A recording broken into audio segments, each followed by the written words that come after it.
Welcome to We Are Libertarians, the main show. We're doing a low-key wall episode today because Chris Spangle is still sick. Chris, we love you. Thanks for giving us complete control of the program while you're gone.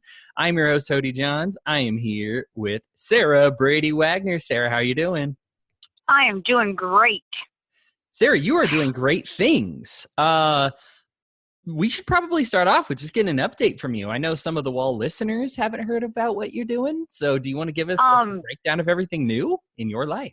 Sure. Well, the reason that I haven't been quite as active recently with the dailies is because I started a new job, one of these rare unicorns of a paid position in the Liberty movement.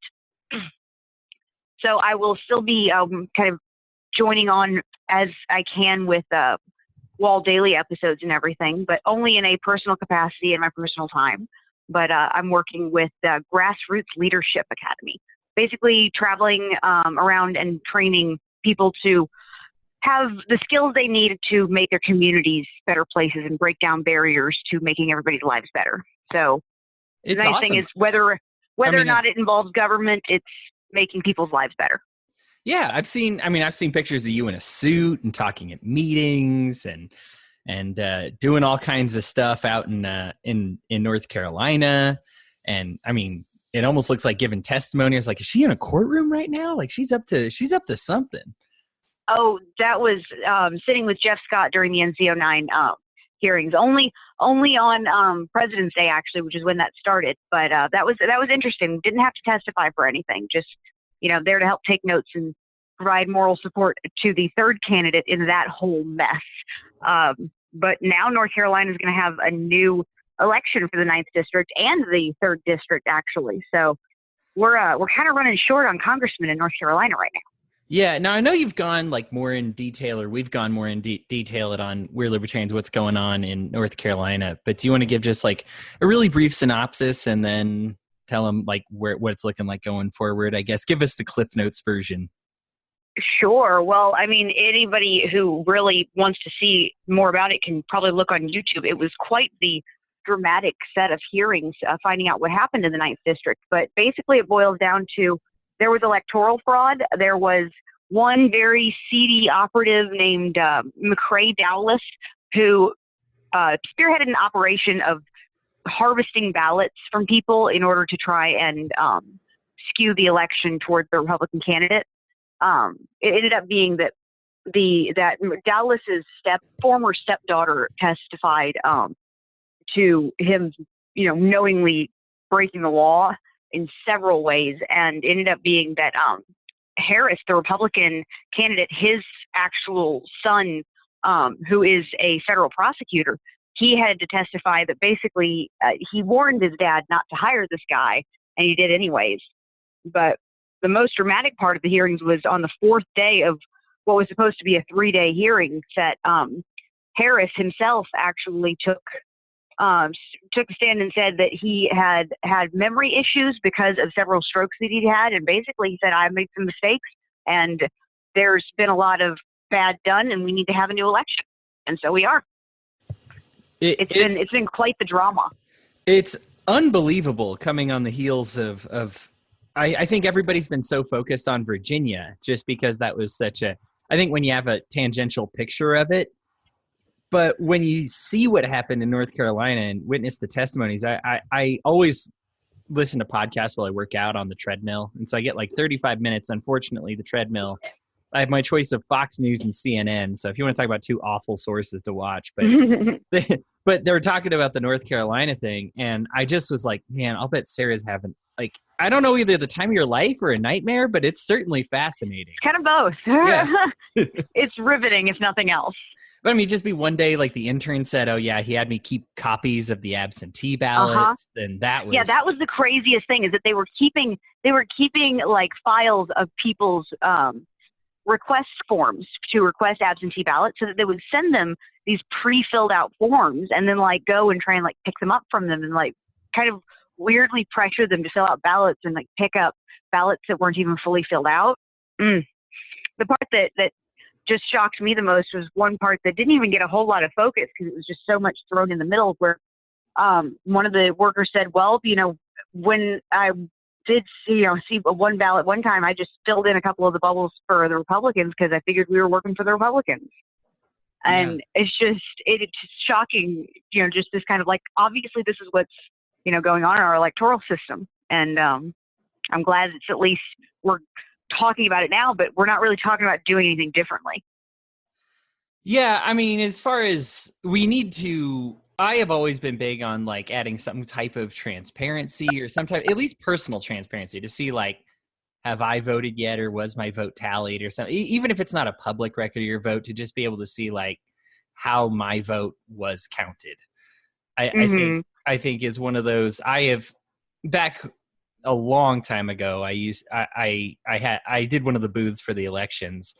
And I just remember the guy was like, yeah, you just go in here, you click a couple things. And I'm like, so I could just check anybody that doesn't come in and vote, and nobody's holding me accountable on this. It's like, no. And I was just like, oh man, that's freaky to think about, to say like, yeah, this guy came in, he said who he was, and I just clicked a couple things. It's, I think it's frightening to me. You and I have talked about voter fraud and voter ID laws before.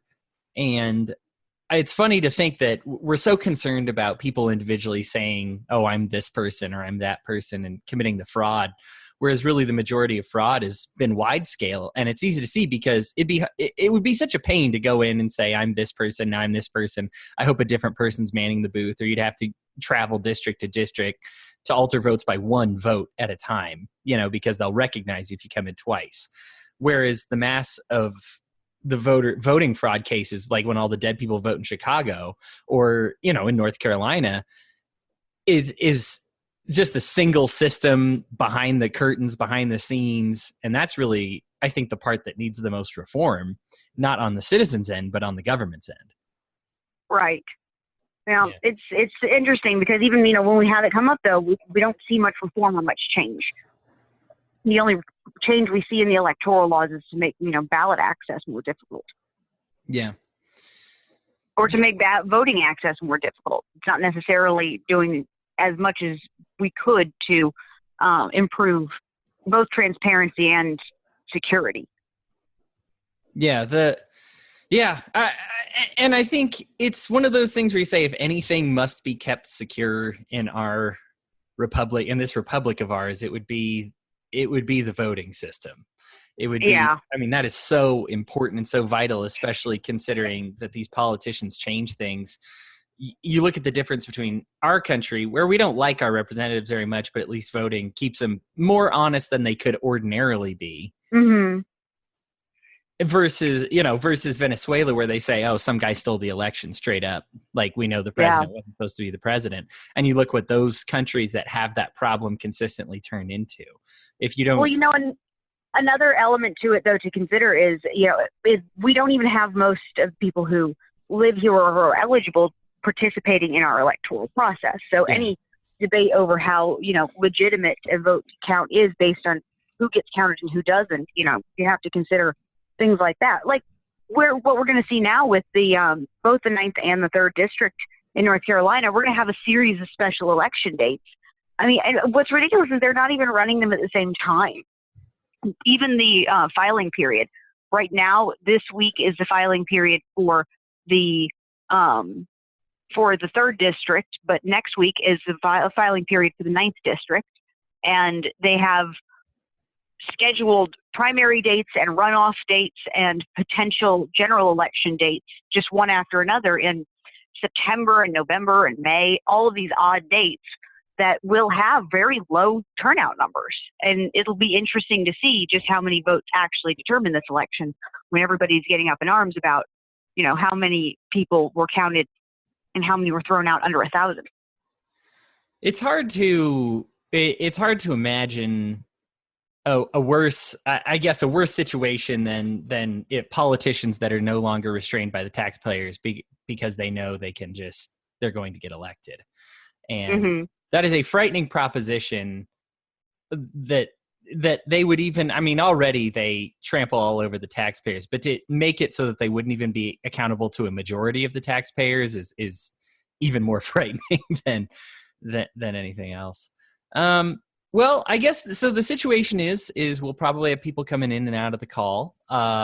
and we just kind of get to talk about whatever we want to talk about. So one thing I wanted to talk about with you, Sarah, we've never discussed this before, to my knowledge, I don't believe so, is that of purity tests within like the liberty movement, Libertarian Party, just the liberty stuff in general. I find that there's these purity tests, and I'm conflicted on it right now, which is why I just kind of want to talk about it out loud, because I don't have one set of opinions, and I'm kind of working on something right now. But I like to have like a hard and fast rule about this person is and this person isn't welcome in the movement, or so, to say I'm a black and white person, even on things that aren't black and white. It's easy to hide behind a rule. It's hard to hide just behind like a feeling, whereas, a lot of people got like a bad vibe from Bill Weld. I didn't get that vibe from him. For me, I was like, I understand that I don't like this, and this about him, but that doesn't erase this, and this about him. So good enough, whereas for a lot of people, it's not good enough. And I was having a conversation with a fellow podcaster today about he felt that somebody wasn't a real libertarian or didn't belong in the Libertarian Party. And I disagreed because I felt, not that the stances that this person held were not classically libertarian stances. And I agreed, but I was like, we don't need to expel this person. Do you have any thoughts or any guidelines that help you where you say, because for me, I think that we need as many people as we can to overthrow authoritarianism. And we've had a problem since, they were even writing essays since the 70s talking about how libertarians are not welcoming people. And that's going to be the biggest problem for the party. Sure enough, 40 years later, 50 years later, it's still the biggest problem for the party. So we need to get rid of that problem. We need to be welcoming of more people. And at the same time, I don't want to be open for racists and bigots. And I still want to have some morals and philosophies and policies, or at least some kind of guidelines. So what are your thoughts on that? Well, I think the urge to, insist on purity is a moralizing urge in the first place. It's something that you see take a lot of different forms depending on, different groups. Like in very religious groups, you may see purity expressed as the classic form of like sexual purity and religious sanctity. And you have to, maintain yourself as very clean and maintain is apart from other people. But you see it in, very progressive people often express food purity, making sure that you only eat organic things and only put pure, food and water into your body. With people who are very political, you see the same thing, but with political beliefs. There is an urge to insist on a moral good of being pure. I think it's important to try and kind of like keep any kind of moralizing. Personally, for me, I try and keep it in check, only because it doesn't necessarily help me to connect with other people. And if we're building a movement, well, that's going to be the goal in the first place. If I don't agree with somebody, if we, disconnect over something, even if it is a moral disagreement and a moral difference, I want to first try and find something that we do agree on so that we can establish a basis of trust before discussing that bigger thing in the first place. Obviously, if there are certain behaviors that should certainly be sanctioned, but anything that I think to me, a big libertarian value is also redemption. And you kind of have to decide which one's more important to you, purity or redemption. Because if you believe in redemption, then somebody can even be a terrible racist and can still learn that that's not okay and make up for it. Yeah. And I want those people around because I think that my influence on them, I've always held this about racists, that if they knew the friends that I had and their variety, they wouldn't be racist anymore, because there's no way you can know these friends of mine and believe they're like subhuman or something. It's and I suppose there's some demagoguery involved. I think sometimes it's all for show, or I think just because you don't have any statistics that help you out to say that anybody's a subhuman or more of a human. It's one of those theories that didn't pan out during like the World War I and II eras, and we're kind of done with social Darwinism. Science, especially genetic sciences, prove that there's no subsets of humans. We're all the same type of human. We're all the same species of human. And it was long believed that we were different, mostly along colors of skin, but bone structure, and that even that's gone by the wayside. We have tendencies among sequences, but they're just tendencies, and they're not actual, I guess, sets that would set us aside.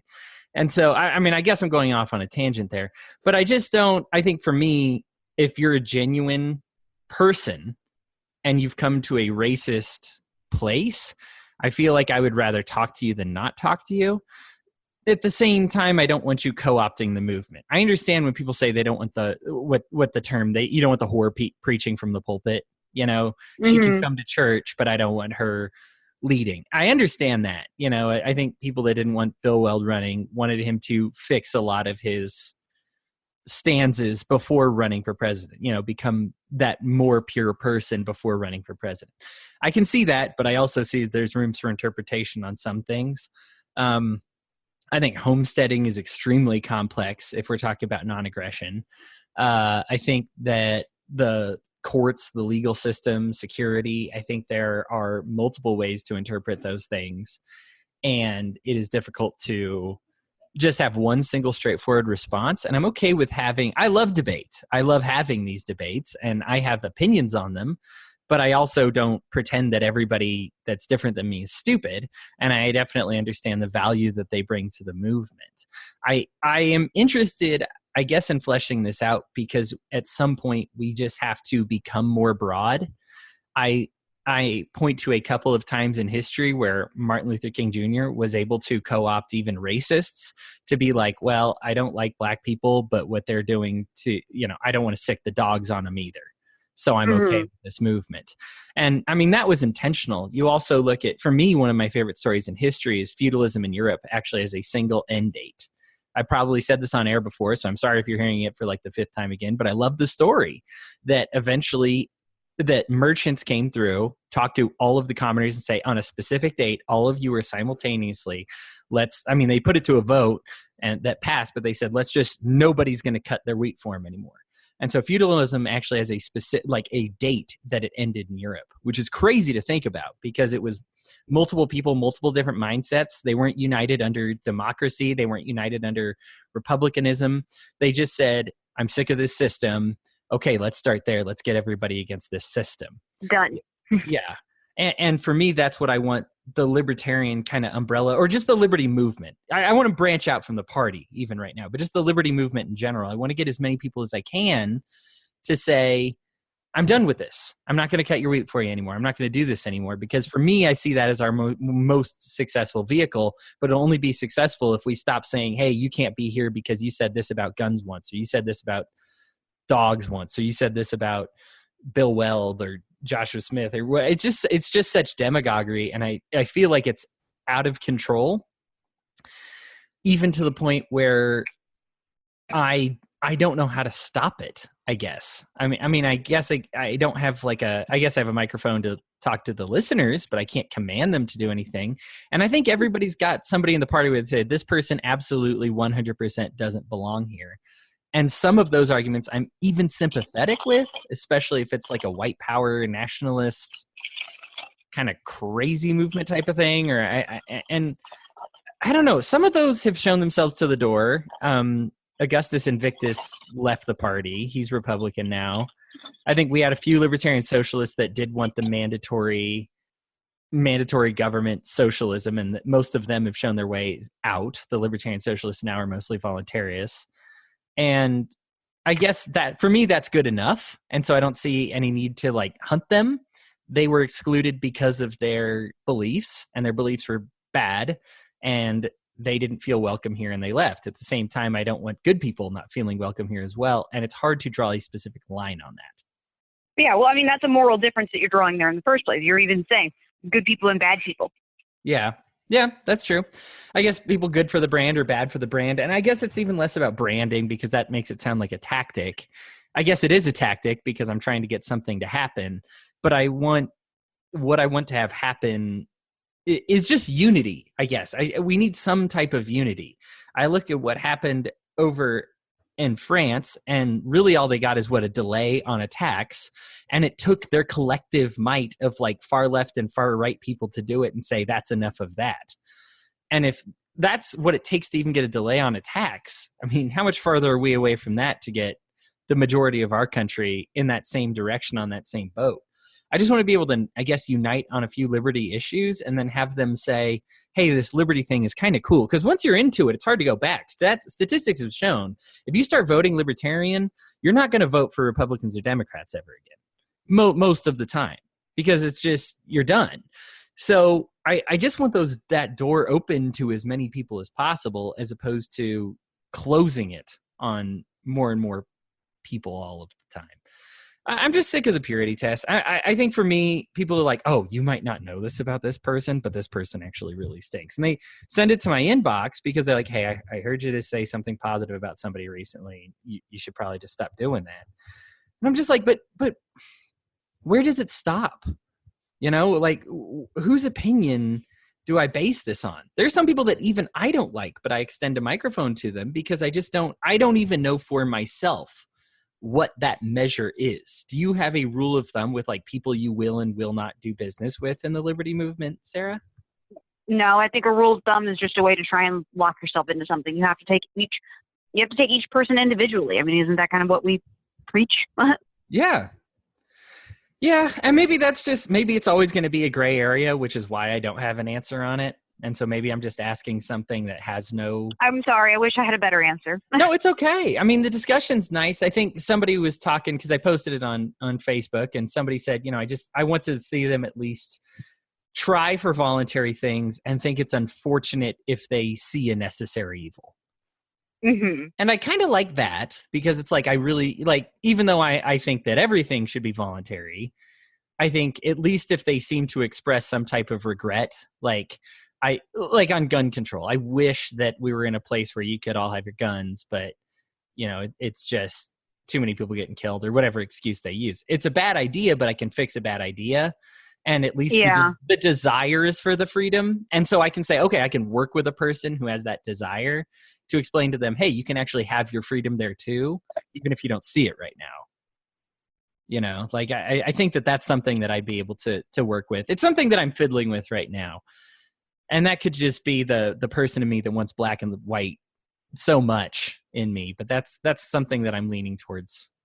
I think we also have to be more willing to work with, outside issue groups. And we also have to be willing to work more outside of just dealing with, yes, obviously the party's going to have to deal with the government, but libertarians in general, there's a lot of other ways to promote libertarianism besides promoting the Libertarian Party.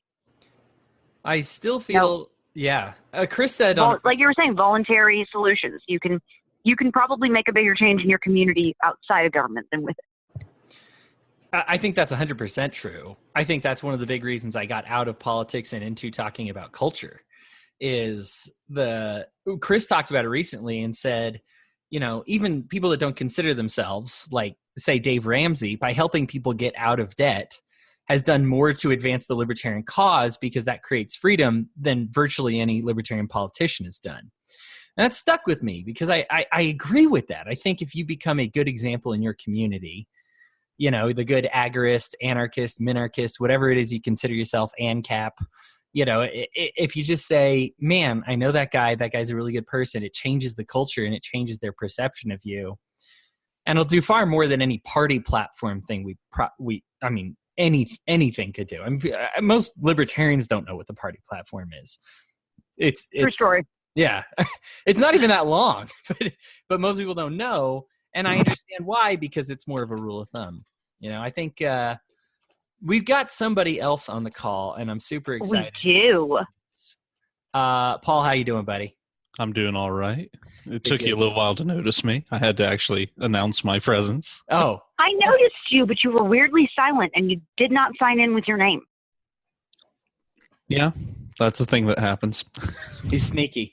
So, Paul, we're talking about purity tests right now. Do you have a rule of thumb for who you should and should not think is involved in the libertarian movement? I caught a good chunk of the conversation. I don't. I don't have a rule of thumb. It's the people that shouldn't be here eventually make themselves blatantly obvious, and I think the problem becomes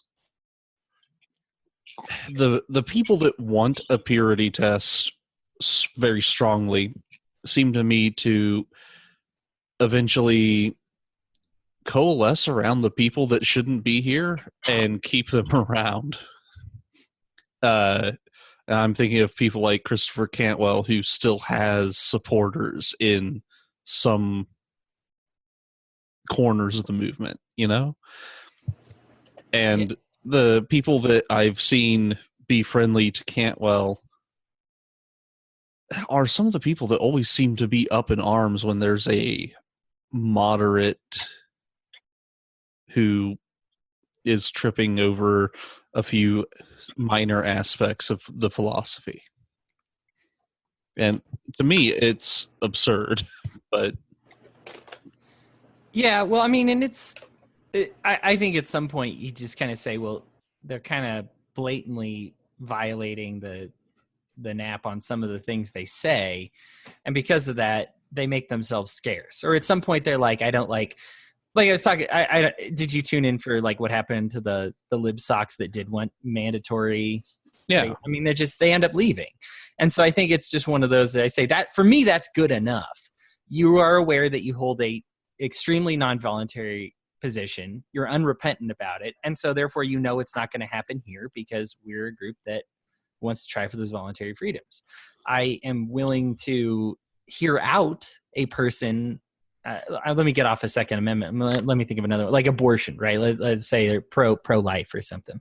And I'm willing to hear them out while I might disagree with their opinion, because it's one of those that I understand where they're coming from, and their goal is, take Brian Nichols from our own program, who's pro-life. His reasoning is very much liberty-oriented. It's different than my reasoning, but at least he's pushing for it in a pro-libertarian way. So I understand it because it's because of liberty, not in spite of liberty.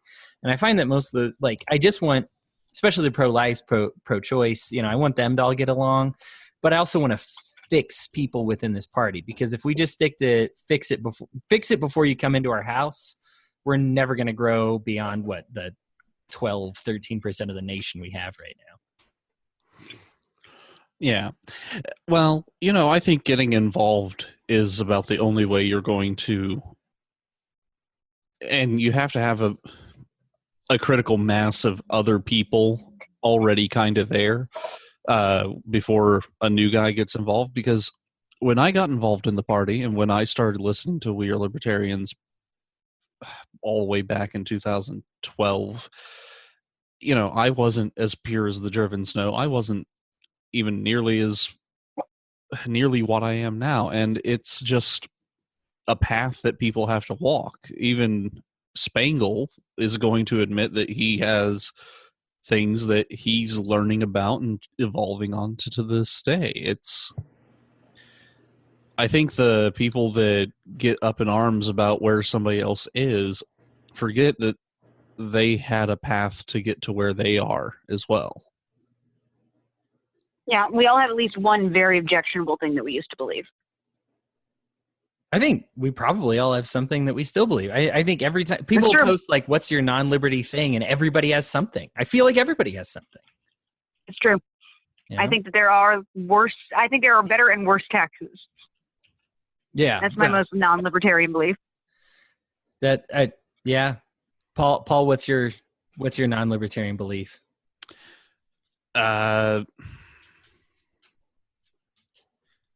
Oh, Paul's pure as the driven snow. Never mind. No.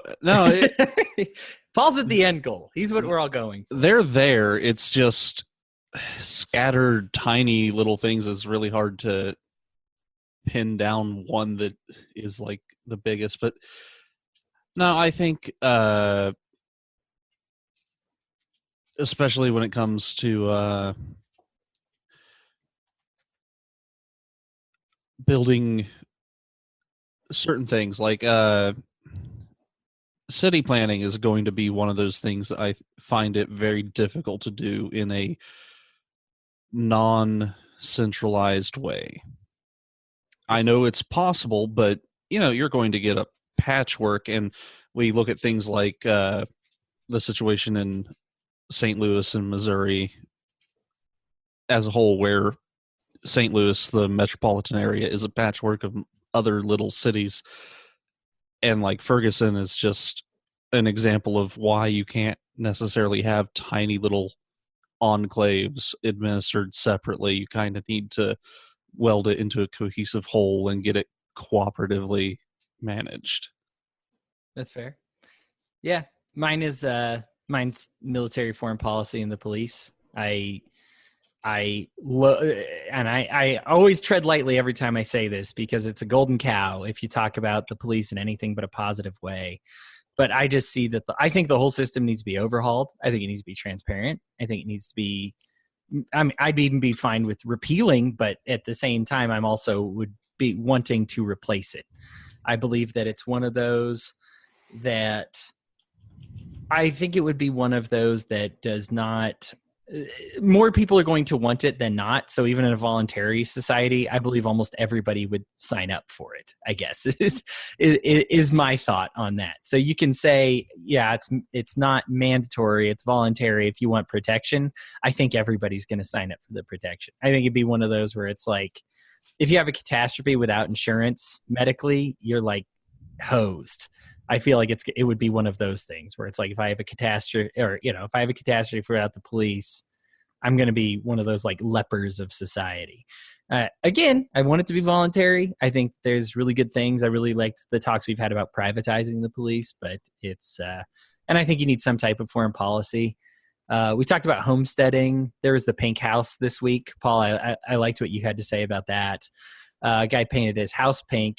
I am fine with him painting his house pink, but I think if you live in a community where everybody agrees to not paint their house pink, that's the rules, and so I think people are allowed to make those rules as a community, and you can't just step in and say, I don't like your rules. Well, part of living in that community is that. Oliver Cromwell talked about this when they were trying to get rid of feudalism. They were right in between feudalism and anarchy there in England, and said, well, our life is just as bad we just got out of feudalism and now our life is just as bad under anarchy. So we need some type of system. How about we all agree that if we're going to be here, let's all pitch in to keep these guys who are lording over us from robbing our stuff. And ultimately he was successful, but the anarchists hated him because they said, well, that voluntary thing, even voluntarily signing up for this is not cool. This type of program. It's some type of contract, which is, give somebody an authority that is bad. And I just think that ultimately we need to be able to break into pedophiles' houses and stop them from raping kids. Sorry, that's wow. That took a leap there at the end, Hodey. Yeah. Well, that's how I feel. I mean, it's fair. I understand. You just took us real deep there. Yeah. Yeah. So, enough of the purity tests. Sarah, what do you want to talk about?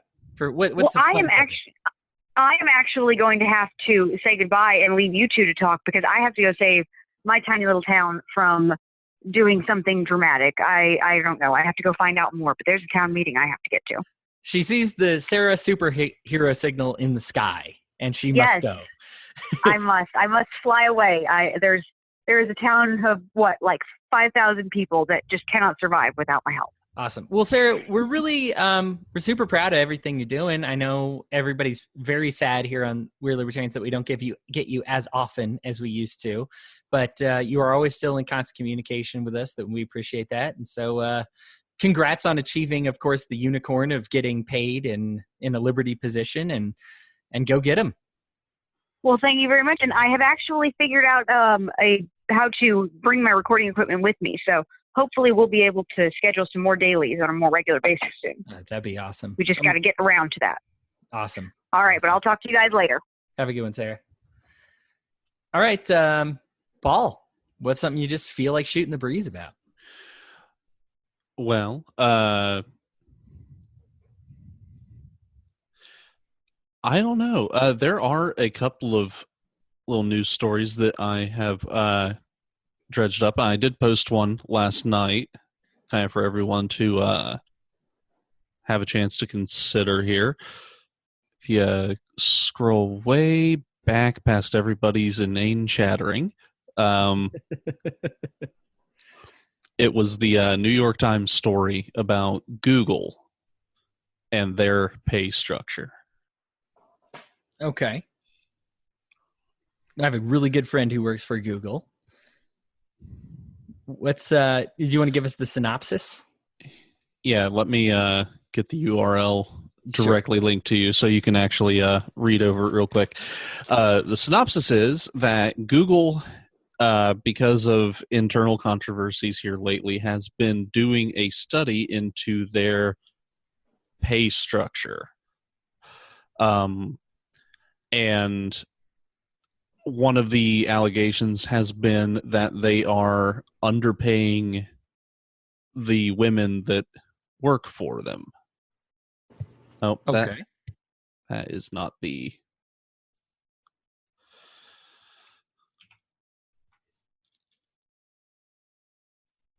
No pressure or anything. yeah, no pressure, of course.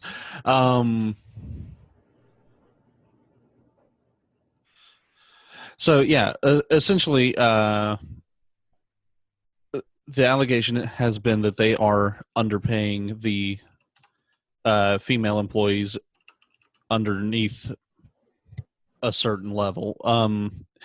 And what they have actually found is that they have been underpaying the men that work in their company. Oh, well, the friend I have is a girl, so that explains why she has never complained about it. I can see why everything's hunky-dory now. Okay. So kind of a reverse pay gap problem. There's a few lines of work where it used to only be some industries, and now it is developing into more and more industries. I know customer service is one where women are consistently making more money / paid more money, and Google has joined that as well. And what's now, aside from enraging my feminist brother, what did you want to bring up with this story? Generally, I just think there is of course the perception out there that, you know, men are paid more for the same work as compared to their female counterparts. It's just interesting that in one of the most progressive workplaces in America, I would dare venture, that the fervor to have that balance, you know, despite the best efforts, they were successful in bringing up the pay of women, but they went so far as to begin to underpay their men, and their own internal studies showed it. And for the details of the story, it's not even close. In fact, Google responded by saying they would give men a significant bump in pay, and it still would not close the gap between men and women in their workforce. Yeah, in the story. You know, they're being investigated by the Labor Department. They've been sued by former employees. It's amazing how much effort this company has put into and has been forced to put into, and yet they still can't figure out that if they just go completely away from negotiations and have cookie cutter salary levels that don't work for anybody, that they'd be able to avoid all this controversy. Yeah, when I get to talking about these issues, I have a tough time not talking about them broadly.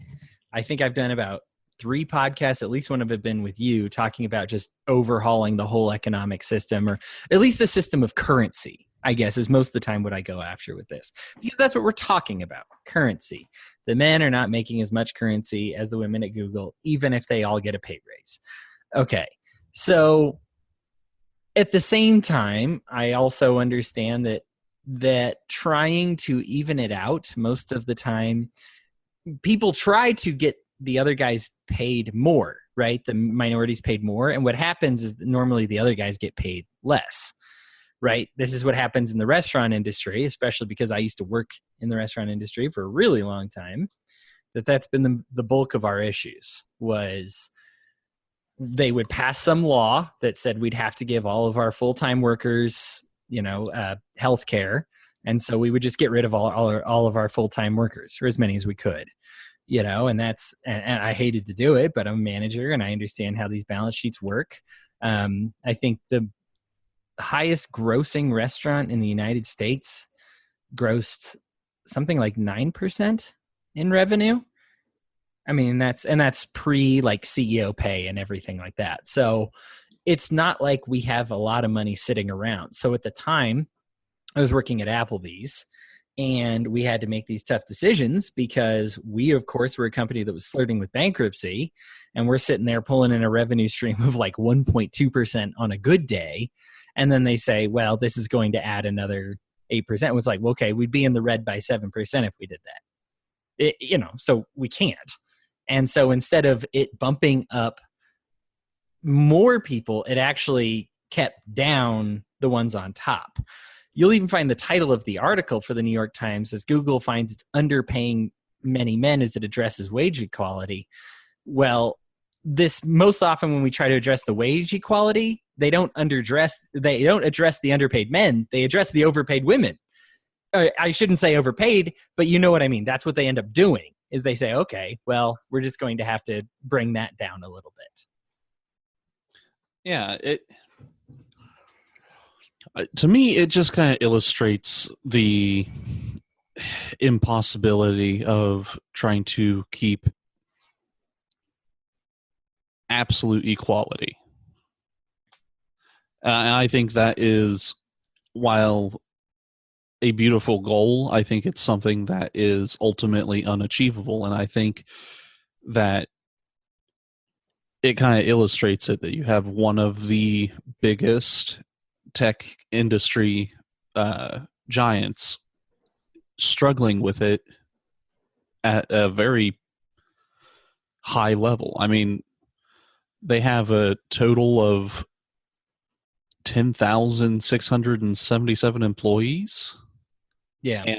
And they're struggling to get things to the point where it balances out and people in their different ranks all have similar pay. I think there's some need for social change. I don't believe it should come from the government, of course. So let me throw that out the window right now. I don't want to talk about that. I think we all recognize that that's bad. But there are times when I think it's important to look at. I guess I applaud Google because I know this came about because of like an internal study and then it became a Department of Labor issue. But I think that you should look at it. I think a good example for me is women are classically better pilots than men, and men flood the pilot industry. And it's one of those, it's a matter of trust, and it's one of those imbalances. And I understand why it exists, and there's some stereotypes, and there's customers get what they want. I don't think the majority of customers are uncomfortable with the pilot. But like I talked about with the restaurant industry, where on the high end, you're getting 7 to 8%, revenue. This is per year. Basically what I spend versus what I make. I'm gaining 8% if I'm lucky. I think the airlines absolutely also have that issue. And so even if only 5% of the people won't fly with a female pilot, that's losing 5% of your wages is enough to sink your airline. And so it's hard because I understand that they would desire, I believe that most airlines would desire to have the best pilots. And at the same time, they cannot afford to take that 5% hit. What would you say about that? I would say that eventually you just kind of have to go with it, though. I do believe that 5% hit, like, airlines at this point, I don't think they can lose much more, because anybody who doesn't want to fly under whatever condition already finds an excuse and drives 36 hours across the country anyway. So I think that the amount of people uncomfortable with a female pilot would eventually just be forced to get over it because this is the one flight that has any availability, and it happens to have a female pilot, so you just have to get to London, so get over it. It's tough because and what's sad is I'm inclined to agree with you only because I think there's no way to get over. Somebody's going to have to be brave and just do it first. Somebody's just going to have to be that company and say, hey, guess what? We hire more female, or we hire the same number, or if we get 20 applications from male pilots and one application from female pilots, to everyone, then we're going to keep that ratio, like that's, and I think somebody's just going to have to man up, woman up, and just do it. And I think that unfortunately that works better than trying to engineer it. I say unfortunately because I think most libertarians would say, I love it. I hate engineering stuff. Why is that unfortunate? Well, because when you engineer something, you can do it overnight. Whereas this takes time. You have to measure the social climate. You just have to work at it. It stinks, but unfortunately, I think fighting it with culture is kind of the only thing we can do. I did have somebody join the call. Dale, are you on the call and can you hear us? Yes, Hodey, I can hear you just fine. I am on the call. Can you hear me? Yes, I can, Dale. So Dale is somebody who's thinking about doing some dailies for us. I'm your internet stalker. I'm your internet. No, I'm sorry. I should have just come in and messed things up. Go ahead, Hodey. I'm sorry. I was going to try to dub it down for everybody, but yeah, he's our We Are Libertarians internet stalker. And loves to talk about stuff like this, and so I figured a low-key wall would be good to get him into. But he's one of the, I guess if Christie's the Wall super fan, he's the Wall super fan sidekick. Is how I'll describe I'm the super fan speedster. We'll go with that. The Flash. So I don't know how much you've caught, Dale. We're just talking about whatever we want to right now. At the moment, Paul's talking about the gender gap issue right now. There was this study that the New York Times didn't do the study. They're revealing the results of the study, but saying that women are paid substantially more at Google than the male counterparts. That was not intended. It's substantial enough that they would have to give men more than just a slight bump in their pay raise to try and catch up. What are your thoughts about it? I heard a little bit about that. I think I saw something come across a feed or something like that, or I don't know if that was addressed on the on last week's wall, but I find that weird.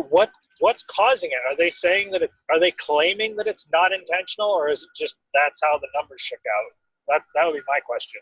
Yeah, his exact quote was, "It is a, quote, surprising trend that we didn't expect." Huh. Yeah. And they did the study. They actually were, and I'm reading through the article, they actually did it because they expected the opposite to be true. The men to be paid more than the women. And so they were looking into it because they said, well, what do we have to do to get this even? And they said, after this study, you actually have the exact opposite problem. Men account for 67% of the company's workforce, which about matches, about men and women in the workforce. So based on numbers, that makes sense. But the money-wise, it didn't make sense. And they did get a hold of, it wasn't with everybody's, but among those who would disclose, it was 91% of their employees. So it's actually a pretty good sample size. Wow. Yeah. Is it based on like number of hours worked? Is it kind of like a reverse trend outside of the Gen Pop? Because typically from what I understand, and it's not much that I understand, but what I understand of the gender gap in pay controversy, a lot of that has to do with men. The reason why men earn more is because they work longer hours, they work in riskier jobs, and so it just ends up creating this, when compared between men and women, it just creates this cascading effect where men happen to average out 21% more. Is that kind of like reversed inside of Google? Did they go that deep into it? If that makes sense. I don't know if that made sense asking that question. No, it's in looking at it, they probably did, but we don't have all of the information about it. We just have what's being disclosed. Yeah. Yeah. And so, and that's the thing. And I think that's almost, Paul, and I don't mean to step on you, but I think that almost proves your point that there's too many factors to try and just force you to be even, right? Yeah, no. And I think that's kind of illustrated here, is that there are so many factors that go into calculation of a wage that I just think it's going to be impossible to get absolute equality from any system, from any level, really. Because if Google can't do it, and they have access to some of the most powerful computing software in the world to keep track of trends, then who has a hope of doing it, really? And to go hard econ on you, this is something that wages are, I am not a fan of the wage system. And I know a lot of people even credit capitalism, which I don't like, but they credit capitalism with saying, well, if everything bottoms out, at least you have your hourly income. And they credit capitalism with that. I completely disagree. When 12 years after the founding of the country, we realized central bank was a bad idea. We got rid of it. And we helped a lot of people become prosperous by giving their companies money based on what they produced under a free banking system. America never had a truly, unfortunately, free banking system because we had a united currency. But we did give companies money based on what they produced. And the way people were paid was based on a percentage of that production, which I feel is better incentive than an hourly income. Personally, this is something. So Frederick Douglass was he was a proponent of the wage system, and then after it took place, said he's actually the one that coined wage slavery. That said, now that we're actually getting to practice it, I don't like it anymore. And it's one of those that I've always supported because this is the point of having a union, right? To come to bat for you, to say, hey, you're only giving the people that. Let's say I work restaurants, so it's hard for me to not use those analogies. But let's say you make shoes. And let's say you're only giving the guys who make the heels of your shoes 3% of your overall GDP. That's baloney. You should give them 6% or 10% or whatever percent of the shoe it is. I understand that you guys at the top, you're the ones taking the risk. You need X percent. But when you split it among the rest of the workers, you need more. And so it incentivizes, for me, personally, I feel that incentivizes workers to do more, and it did. And if you look at what happened after we went to the hourly system, that's when things like discrimination started creeping in there. Because instead of me taking a percent of what you raised and giving it to your employees, I'm now just giving you $1 per hour, individual to individual, and there's no accountability in that. I can pay you for whatever reason. There's pluses and minuses to the free banking system, but every time I hear these stories, I just wonder how the government could do it worse than how it is. Yeah. I was going to say, just to push back a little bit on the free banking versus wages. Yeah, hit me. Oh, okay. No, it's not even really pushback.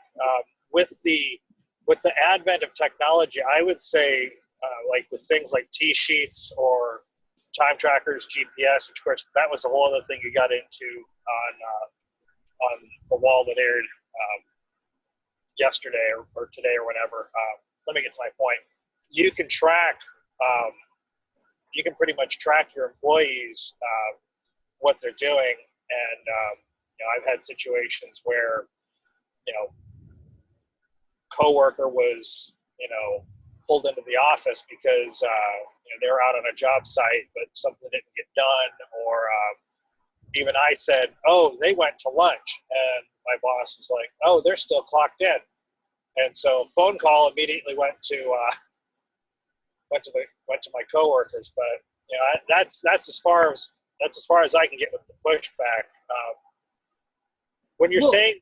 I agree, though. I think the technology makes this more rational and maybe we don't say every person is the same, but we say, okay, if this, let's say 10% of the income is going to the people that make heels of the shoes, then things can get split up for there. This person worked 40 hours this week. This person worked 35 hours. Then it's, even if it's an hourly wage, it's based on how much money you're making the company and really incentivizes you to do well, even well compared to other people. And even not just on hours, but like you said, technology is getting to the point where we can say, how much of that load did you shoulder? How many trips up and down the stairs did you make? How many, they can actually really start to measure that more with technology. Yeah. Yeah. Oh, yeah. Sorry. I know it's jumping the shark into like a bigger subject, but I feel that wage gaps would not exist and be purely based on performance under more of a free market style banking system versus a trickle down central banking system. Would either of you contend with that in a meaningful way? You go ahead, Paul. No, I think it's definitely one of those systems that we have managed to mess up so badly that I think moving any way is going to be a little bit of an improvement, if for no other reason that we get to try something new. We can always go back to what's kind of working, but... Well, we already went back to central banking once. It was terrible. We got off of it. We had the Industrial Revolution. We turned America the greatest country on earth. And then we went back to central banking again. Yeah. So we can always go back to what doesn't really work, but we have to be bold enough to actually try out on some other path and see what does or might work in the future. Sure. Now, Hodey, if you don't mind me showing a little bit of my ignorance here, I do have a couple questions about the free banking and how that relates to different businesses. Yeah. The way businesses this is just kind of a misunderstanding from another show that I had listened to. Not that I would blame the podcaster, but I just, I was working while I was doing it, speaking of production. But you haven't caught every single one of our shows, Dale? What's wrong with you? No. I'm talking about another show. No, I've caught every single. I haven't gotten all the way through the back catalog, so don't I apologize. Apologize to Dear Leader for me when he comes back around. Okay. But what my question is, how the business gets paid under a free banking system? Is that still based on the sales that the business would make based on their production? Like, go ahead, let's go back to shoes. You produce so many shoes, and then so many shoes get sold, the revenue that comes back into the company, and then that's divvied up. Is that something that that's based on the sales, or is it what the bank would give to the entrepreneur? Because that's what I was unclear on when I was listening to that other show on free banking. And it wasn't one of yours. It wasn't one of yours. Really? Okay. Well, that's too bad it wasn't mine, because I love free banking. And what you're asking is a very high level question, because it's something that big government will always try to take over banking as much as it can. So we don't have any examples, unfortunately, in your modern era of a free banking system. So there's changes that have occurred, especially in technology, like you mentioned, that I'm sure would make free banking look different than it did back then. And you wouldn't even have to be a business, but let's say I'm a cobbler and I make shoes. Now, and if we're talking founding fathers, right? Like 12 years after the founding of the country, they shut down the central bank because it didn't pan out. What that free banking system looked like, they actually acted like merchants. It was a mercantile system. So what you could do is bring in 18 pairs of shoes, whether you're a business or an individual, and they would size up what those shoes are worth, pay you for those, and then they would sell those shoes, right? And they would partner with like a merchant style system. So it was mercantilism.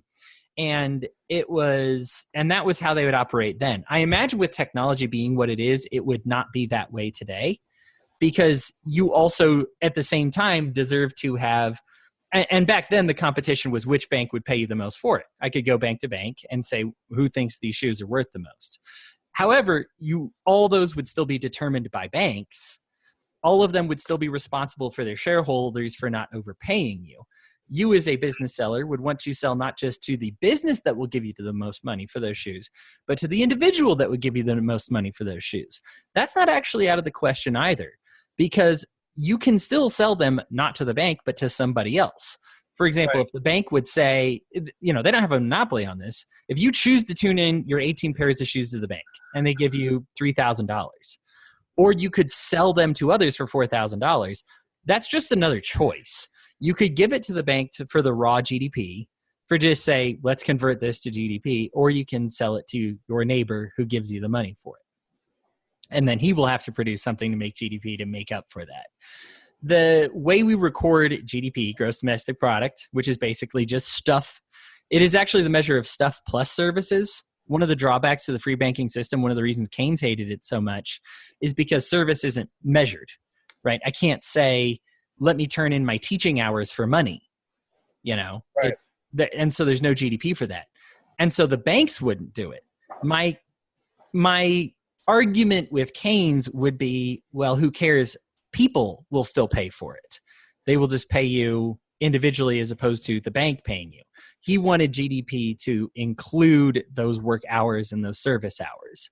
And that's a huge high level issue to have. But, you know, I think with the advent of technology, it would be interesting to see the differences that would occur nowadays, but I can't imagine it would be worse. Every time I think of technology adding something, it would be to make it more efficient or better. Right. So, yeah. And I was just say, just to address the whole blurred line between a cobbler and a business, in my line of work, I do own my own company, but oftentimes I function as an independent contractor. So the blurred line between the individual painter and the line between an individual painter and a business often gets blurred. So that was interesting. You brought that up. Trying to think how that would work for tradesmen, though, just in general. Free banking. Sure. And I mean, if you're talking about like fixing a window, for instance, fixing a window, painting a room, gutting and remodeling, that sort of thing. Yeah. So the issue is that would just, you know, especially if you are repairing something. Now, this is the broken window problem that we have in modern stuff. If we spend money on it, it counts as GDP, right? So every year we build more planes than we have pilots. We put them in a boneyard. We never use them, and they rot and they rust. And that's how. But all of those planes, because we spent money on it, counts as GDP. It adds to our economy. Does it actually do anything for us? No, it doesn't. Does it do something for the mathematical equation that says we're rich? Yes. Does it actually make us richer? No. So the issue with saying repairing a broken window, well, functionally, you wouldn't want it to say the country is now wealthier because you've broken your windows. Theoretically, everybody could break their windows. We could have to pay a whole bunch of people to repair all the windows in the nation.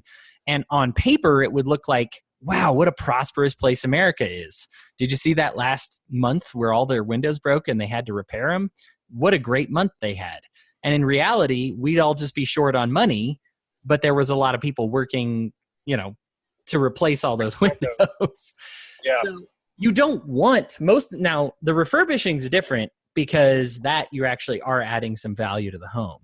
In which case, you know, in modern days, I would say that'd be something an assessor would say, or if we specifically, so that's the type of stuff that the banks would do that I guess the free market wouldn't necessarily esteem, is say, we believe you've added this. Restaurants are a good example because all their products get eaten, right? And so you don't really have a measure. You just like, hey, I think it was pretty good food.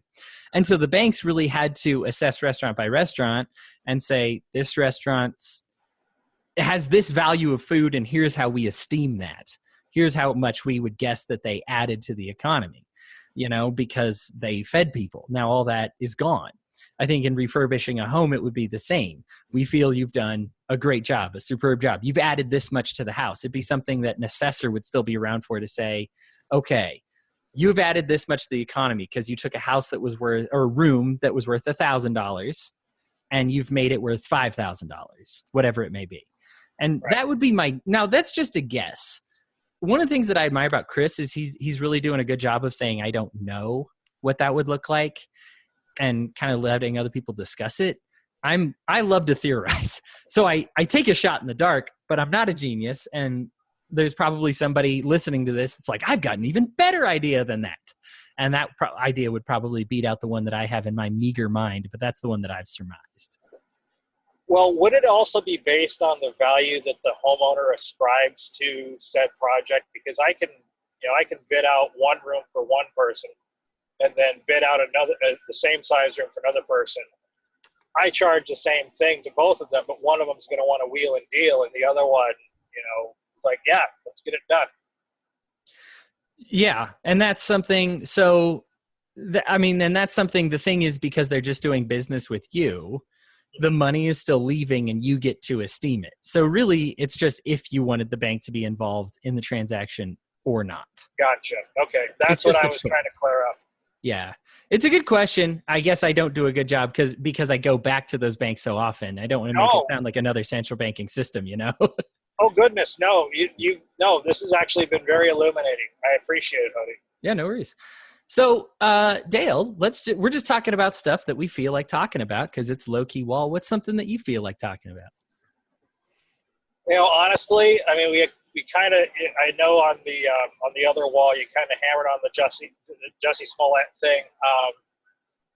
You know, one of the things that I've just been really thinking about is, and I mentioned this in an instant messengers, is how can we try to make ourselves more free as individuals, you know, without, you know, not necessarily going full bore agorism, but just, you know, those sorts of things. Like, how can we improve ourselves in such a way that we're more free, not just politically, but also, you know, I guess you might say from a life control standpoint, if that makes any sense. And I hope we're not losing everyone by me posing this.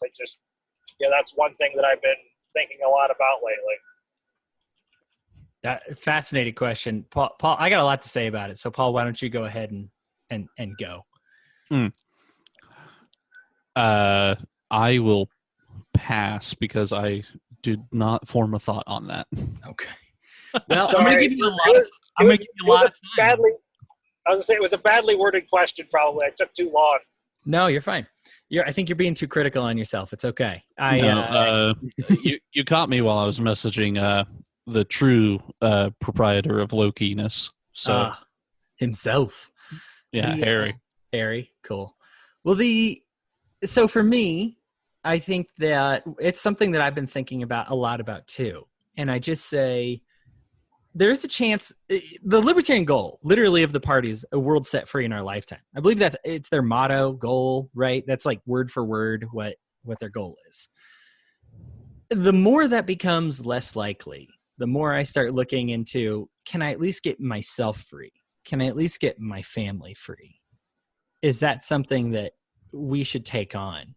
It's one of the few times I shouldn't say few. I like Roger Paxton, but it'd be nice to have his input on this because he's really big on talking about this. It's just saying, what's the freest you can be? Because maybe you can't save the world, but can you save yourself? And if you can save yourself, can you save your family? And if you can save your family, can you save your community? You know, this is a lot of the Free State Project guys in New Hampshire were trying to do this, to say, okay, you know, let's get some things done. They managed to they've repealed their seatbelt laws and some helmet laws. They've done some things, right? And it's helping to make them a little bit more free. I think there's social freedom and economic freedom. Something that I've been debating right now is I could buy a place in the Cayman Islands, and the Grand Cayman, the only tax they have is an import tax. And I would love that because there's no property tax. It's literally free to live there. That is the only tax they have is a tariff on your imports. So if I don't import anything, I could self-sustain on the Cayman Islands for 100% free, no government involvement. But they're really hard on marijuana. Now, I don't smoke weed. So for me, I would be crazy free in the Cayman Islands because my biggest hindrance is a lot of economic stuff. I don't do a lot of things that would require the cops to come and crack down on me socially. But that's not going to work for a lot of the people that I'm in a community with. You know, and so there's a balance, and it's hard to say what's right for each community. For me, I got like super excited and started making a spreadsheet because I was like, who's somebody who does this service or that service? And I found somebody who's really good at ranching that would be willing to participate in it. And I found somebody who's really good with technology because of the internet. But there's just so many things. I think the nice part about the luxuries we enjoy in America there's just so many of us, and we have so many of us doing so many different things. And so I can find one guy who understands the internet, but is he ready to manage the internet for a whole community? Beyond that, is he ready for the technology that comes, whatever is beyond the internet? You know, I mean, do I have a science department fully formed? I mean, I got up to like 20 names and I was like, maybe I could make this work. When literally I look at a pencil and I said, there's probably 100 people that conspired to make this pencil possible, between getting the lumber for it and the wood for it and making the metal and the springs, and just, I mean, it's probably more than 100. It's probably more like thousands. And I guess I'm looking at a mechanical pencil right now, but there's just so many things that go together for it. And it's hard for me. I'm on the line on it too, because I would love to get myself free, get my family free, and not have to deal with any issues. And I know that I have an opportunity to do it. At the same time, I want the opportunities that come with community, that come with the technology, that there's no way to put it. You leave a lot behind when you choose to live as an anarchist. The people who have made their lives the most free, a lot of times they're subsisting on mushrooms. And what kind of mushrooms? Both kinds. The ones that I know, both kinds. But you know, they've resorted to eating fungus, and they don't have. You know, I would die without the internet. Flat out, I die. And so it's one of those that have I then chosen to give away so much of my freedom because I want the internet, because I want Facebook, because I want this community, because I want electricity, because I want air conditioning. And so I have made the decision that for me, I will probably stay in a very oppressive system because of these luxuries that I enjoy until I find a community that is close. If you are listening to this podcast this right now and you say, hey, I've got a community that's close, please message me, because I'm open. I'm moving. You know, I'm trying. I'd love to get the kids, out there that we're doing the homeschool bit, and I have no ties to the community. I can go wherever I want and work wherever I want. I would love to be a part of a system like that. I just don't know of one that's large enough. I know of people that have set themselves and their families free. It's not an extravagant lifestyle, and it's not one that I want to live. I need it to be a little bit bigger. I wish that there was some program, at least the size and scope of the Free State Project, that was working on a community that could actually be that free. Paul, I hope I bought you enough time.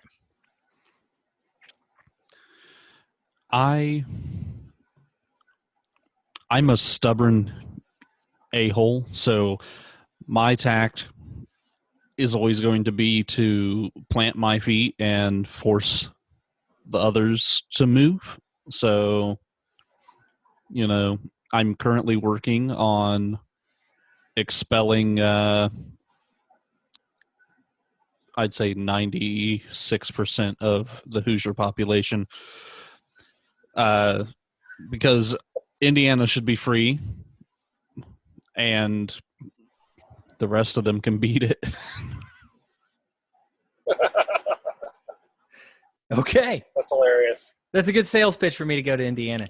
Well, Dale, you asked the question, but what are your thoughts and struggles with on that? Well, just some of the things that and I'm kind of piggybacking off of what you said. Can I make? Sorry, Dale, you just cut out. Go again. Oh, he gone. No, he's still here. I think it's just he might be maybe going through a tunnel real quick. So it happens when you go through a commute, Yeah. No. So I do see that Harry and Reinhold have gone live over on Twitch. So I don't know whether we should transition this over to there and join in with their conversation. I know we'll probably end up filing this as a appendix to the Twitch stream. Gotcha. In some way. Okay. So maybe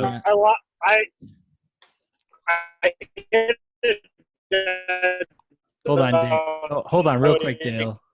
Hold on, you're still in and out. I mean, yeah, you're roboting really badly there, Dale. Hold on, you're probably just weird cell phone tower right now.